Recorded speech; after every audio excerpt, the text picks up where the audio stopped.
Should young men, though, all aspire to be like you? Should young men aspire to work very hard, have no criminal record, become multimillionaires, protect and provide for the women close to them, be sovereign so they can stand up and have their own points of view in face of cancellation, be able to not be mentally intimidated when they go on national TV and there's traps set up for them? Yeah, I believe that confident, strong men who stand up and protect and provide for women are a good thing for the world and a good force for the world. And I don't think that I put a magic spell on anybody. I think there's a whole bunch of men in the world who understands my value. And if men grow up to be like me, you're gonna have a whole bunch of people with no criminal record, dedicated athletes, who protect and provide for the people close to them, are fantastic for the economy.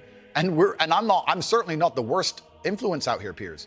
You have Lil Nas twerking on the devil on music videos, which our children are digesting. You have drill artists singing about stabbing people to death in the middle of a knife crime epidemic. You have rabid psychopaths on whether the right or the left announcing violence on the other side. You have all these insanities in the world. And because I sit here and say, yeah, perhaps, now you've laid it out and it offended you, I understand. I didn't say it offended Okay, me. cool. I just read you the things. You read things that you said they could be offensive and some people are offended. Well, some people definitely were offended. Absolutely. That's fine. And honestly, I think some of the things you said were genuinely offensive and misogynist. Okay, so they offended you. And like I said earlier, so they offended you, No, which is fine. I said they offended you, you interrupted me, and now you're saying they offended you, which is fine. But the point I'm trying to make is this: I'm not the devil.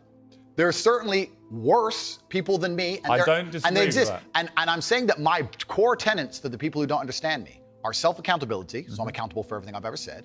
My core tenets are responsibility, so I'm responsible for everything I've said. My core tenets are traditional masculinity to a degree, which involves protecting and providing for women. And I'll make another point here that needs to be said.